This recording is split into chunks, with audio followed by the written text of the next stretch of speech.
Hello everyone, and welcome to the Blue Cube YouTube channel. Continuing our Adobe Animate tutorials from beginner to advanced, in this video, I'm going to teach you how to animate a flying bird. Don't forget to subscribe to see new videos. Animating a bird is usually done in two ways. You can either design a bird, color it, place it in different layers, and animate it. Or, you can use Illustrator images and files, import the bird image, and animate it. You can download these images from Freepik, a site I've mentioned before. Just go to the Freepik website and search for flying bird to see a variety of Illustrator images. You can choose one, import the Illustrator file, and animate it. Now, I'm going into Adobe Animate. From the File Import to Stage menu, I'll select the Illustrator file I previously downloaded from that site and click Import. It shows us many files here, but we don't need all of them. I'll uncheck the other parts and only tick the object, then select Import. This way, you can see the images are imported into the software. After importing it, I'll select and delete the extra parts with the free transform tool, as I only want to animate one bird. I'll delete the other birds I don't need.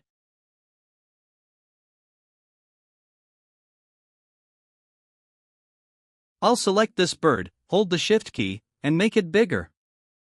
I'll rotate it a little and place it here. Now you can see that this image is just a single layer that we can move. But if I double-click on the bird, you can see that I can select different parts of the bird's body separately. I'll go back to the main scene. I'll select the bird, right-click, and choose Break Apart. This separates the different parts of the bird's body, making it much easier to animate the character. I'll press Ctrl+Z to put the bird's wings back in their place.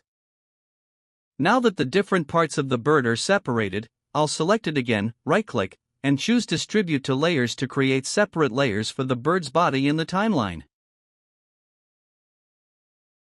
I have one layer for the front wing, another layer for the back wing, and another layer for the character's body. I'll rename this middle layer, which is the body to make it clear. The top layer is the one in front, and the bottom layer is the back wing, which is behind the body. The order of these layers is very important. Now, I'll select each part of the body separately, right-click, and convert it to a symbol of the graphic type and click OK. I'll select the front wing. Instead of right-clicking, I can press the F8 key and convert it to a symbol again. You can see that the symbols are also imported into the library panel. This time, I'll select the wing behind the body, press F8, and click OK. Now, we have three symbol layers. Now, I need to grab this anchor point and place it in this spot. The anchor point determines the rotation point of the wing. Hold down the left click and place it here. This is a good spot. Try to bring it straight down and don't move it around too much. For this back wing, I'll first select it and hold the Shift key to bring it down a little so the wings are aligned. Now, I'll temporarily hide the front wing to get a better view. I'll adjust the anchor point. Now, I'll make that top layer visible again.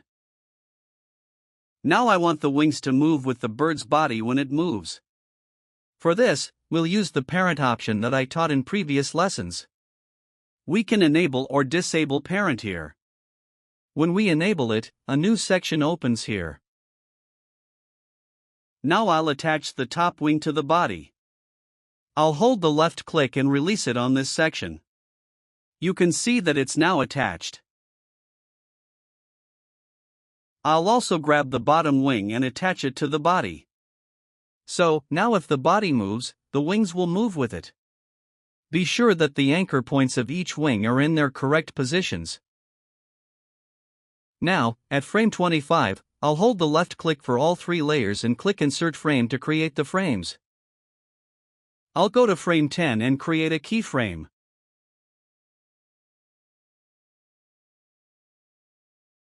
Once the keyframe is created, I'll hold the Shift key and move this wing downwards. This amount is good. Now, 2 frames ahead at frame 12, I'll create another keyframe, and at the last frame, I'll copy the first frame because I want the bird's wing to be in its original place at the end. So I'll select this frame, hold the Alt key, drag with the mouse, and place it in the last frame. You can see the wing opens, stops here, and closes again. If I right-click here and select Create Classic Tween, you can see the wing closes here. I'll move forward and create a Classic Tween again, and the wing opens again in this way. I'll press the play button. Next, I'll temporarily hide the front wing to see the back wing better. I'll go to frame 10 and create another keyframe. I'll hold the Shift key and close the bird's wing like this. This amount is suitable for me. I mistakenly created a keyframe in frame 9, so I'll hold the left click and drag it 1 frame forward. I'll go back to frame 12 and click Insert Keyframe. Another keyframe is created. The wing stops here, and finally, I want to copy the first frame. I'll click on it, hold Alt, drag it, and place it in the last frame, and the wing goes back to its place. I'll right-click here, select Create Classic Tween, and do the same in this section to create the animation. I'll also unhide the front wing. If I press play, you can see the bird flaps its wings once. I'll enable the loop mode and press play, and you can see the bird constantly flaps its wings. Now let's go to the body layer. As we said, we attached the wings to the body by parenting, so the wing layers move with the body. Next, I'll go back to frame 10, create a keyframe for the body layer, and move it slightly up. The reason for this is that when the wings open in frame 10, I want the bird to go up a little. So I'll hold Shift, select the body layer, and move it up. Now I'll right-click here, select Create Classic Tween, and you can see that it moves upwards. Finally, I want the bird to go back to its original place. So I'll select this frame, hold Alt, and copy it. I'll right-click and select Create Classic Tween. Now with the loop enabled, I'll press play. See what happens. The bird flaps its wings and goes up and down a little.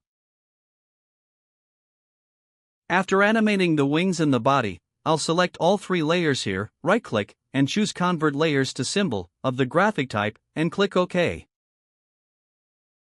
This way, a symbol that includes all the bird's layers is created for me, and if I move the slider forward, you can see the character moves within the symbol. If you double-click, you can see its layers here and go back to the main scene. Now I'm at frame 1. I can easily hold the Shift key and make it much smaller, or I can, for example, drag the symbol I created and create many birds. Or you can change the character's color with the effects I've previously shown you in the Properties section. I don't need it for now. I'll delete this. I'll click here from the Assets section. In the Background section, I want to choose a background for the bird animation. I can select this landscape in a static state and drag it here. This way, a background is created for me. Now I can place the background layer lower to see the bird here. I'll zoom out a little. Now, I'll create some frames for this landscape as well so that the background is present throughout the animation. Now I'll select the bird's layer and place it outside the scene. I'll also decrease the zoom. With the free transform tool, I'll go to frame 250 and also create frames for the background in the same way to make the animation longer. Remember that when there are more frames, the bird's movement becomes slower. Now that I'm at the last frame, I'll create a keyframe for the bird's layer, select the bird, and move it forward. At frame 250, I'll right-click and select Create Classic Tween. This way, our animation is created. I'll go back to frame 1, turn off the loop mode, and press play. This way, the bird flaps its wings and moves forward.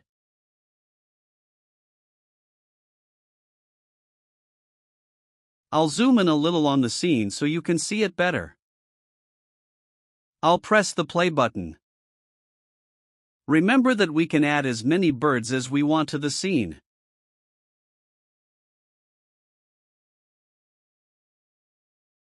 Now, if you want more birds, you can easily select this layer, right-click, and select Duplicate. This way, another bird is created. You can place it wherever you want and change its color with the effects. I'll select all of its layers from here and remove them up to the last frame. Now that I'm at frame 1, I'll make this bird much smaller to show that it's much farther away. I'll go back to the last frame, create a keyframe, and move the bird a little forward. I'll go to frame 1 and press the play button.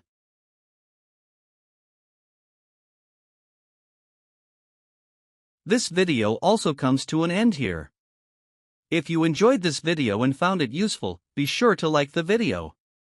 Until the next video, goodbye for now.